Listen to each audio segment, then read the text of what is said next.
Lesson 73. I will there be light.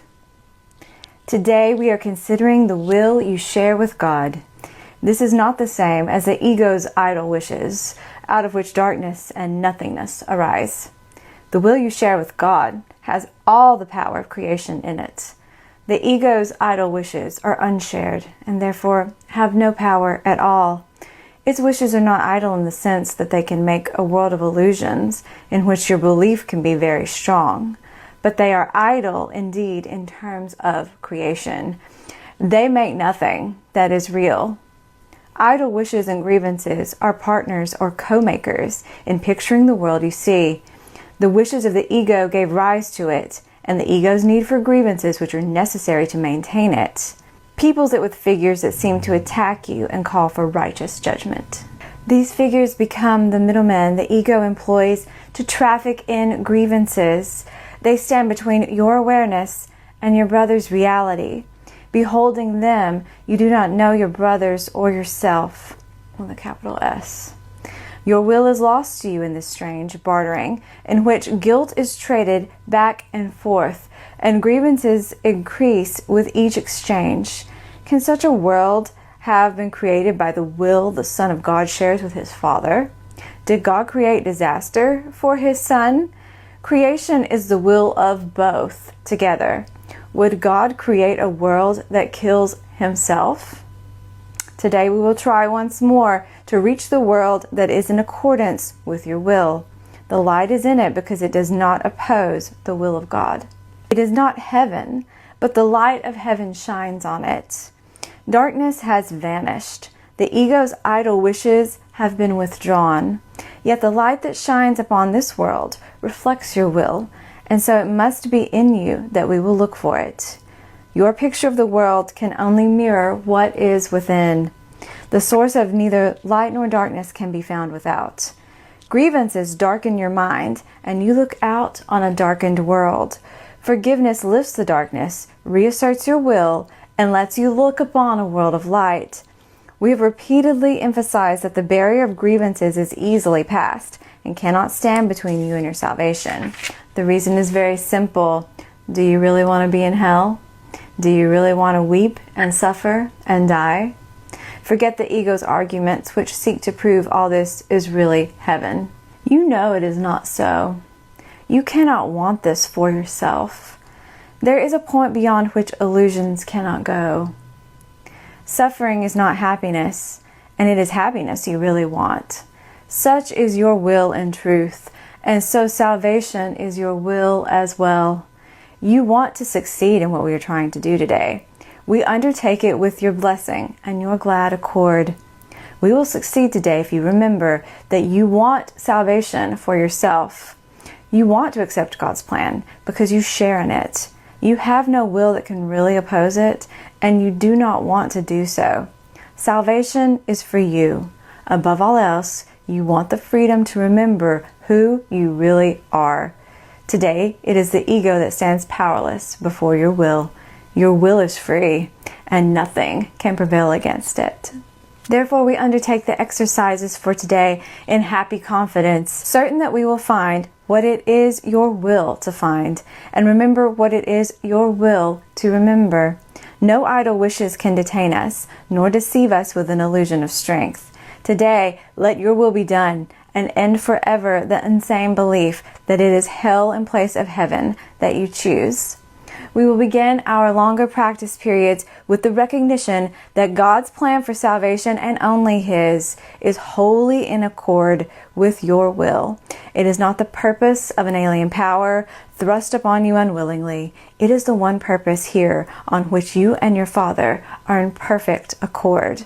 You will succeed today, the time appointed for the release of the Son of God from hell and from all idle wishes. His will is now restored to his awareness. He is willing this very day to look upon the light in him and be saved. After reminding yourself of this and determining to keep your will clearly in mind, tell yourself with gentle firmness and quiet certainty, I will there be light. Let me behold the light that reflects God's will and mine. Then let your will assert itself, joined with the power of God, and united with your highest self.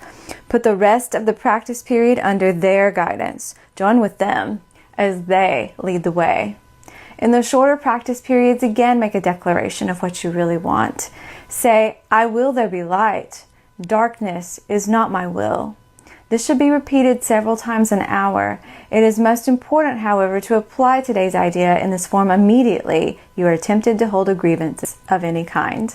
This will help you let your grievances go instead of cherishing them and hiding them in darkness. I will there be light. Willingness in A Course in Miracles is everything. The nature of this world is that it is set up, was made, was founded on the foundation that it is 180 degrees away from love, from the thinking of God, which is real, which is our natural state, which is our creative power to think as God thinks, as children of God, as the Son of God. He created us like Him. So our creative power is His creative power to think with love. And we had a moment where we thought about experiencing separation, what it would be like to think oppositely, and here we are. And it turns out it's not that fun. It's rather chaotic and insane.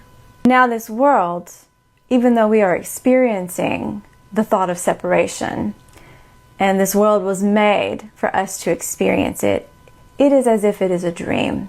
It is a dream of an experience of humanity separate from God. It's a nightmare. And here in the world, the thought system is based 180 degrees away from love, which is fear, which is chaos, which is confusion, which is holding on to grievance, and is reinforced by the ego, which needs those grievances to keep that belief active and real for you in your mind. But in reality, with a capital R, we're still joined with God. We're just dreaming.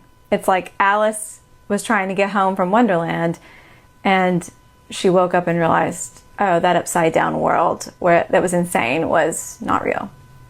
So in ultimate reality, outside of the dream, outside of the world we're experiencing, we are safe in the arms of God. We are safe in the mind of God.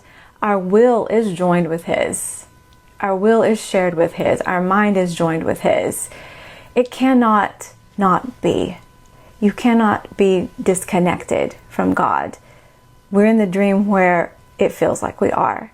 But any moment that we are willing, the Holy Spirit, who was created to be that gentle bridge of perception to guide us back, can help us to see things differently. And A Course in Miracles says we just have to be willing. That is a slight invitation that the Holy Spirit needs to come in and help us to remember who we really are, as this lesson says. And then that brings the reality, oh, we're dreaming, back to the forefront of our mind.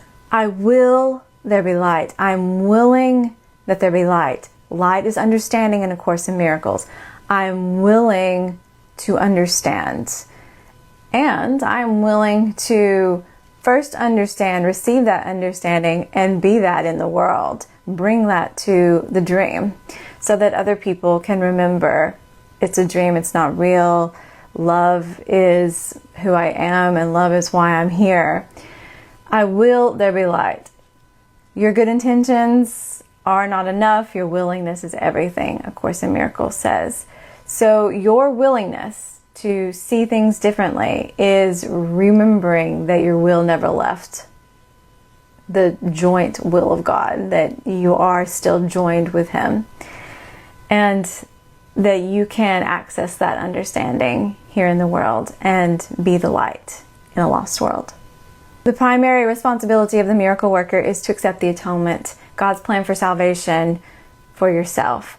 And that is where you realize you were not joining your mind with God, where you decided wrongly. You made the decision based on a grievance, the ego's guidance, instead of the Holy Spirit. And you are inviting the Holy Spirit in that moment to help you to bridge the gap, as we just talked about. That is everything. That is how you return back in any moment to joining with the mind of God and remembering who you are. Then you become more effective in the world. As your vision of the world changes, the world has to change because of the law of cause and effect. Everything happens internally first and then externally shifts. It can't not be here in the illusion. I really love a section of this lesson that talks about tell yourself with gentle firmness and quiet certainty. This idea. Tell yourself with gentle firmness but quiet certainty. Those words don't seem to go together. Gentle firmness and quiet certainty. That to me is really the energy, the frequency, the presence that the Holy Spirit's voice, that Jesus' voice, also infinite patience, takes on. That's what understanding is, the light is.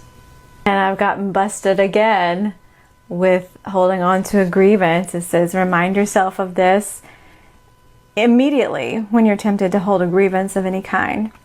It will help you let your grievances go instead of cherishing them and hiding them in darkness.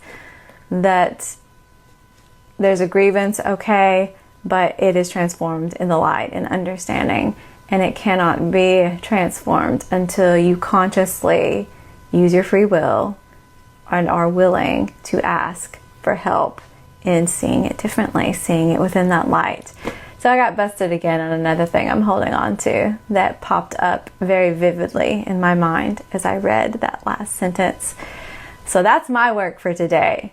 Go, miracle workers, do your work. Let go of the grievances. Don't follow the ego's plan. I will there be light. And remember that you bring the light into the world.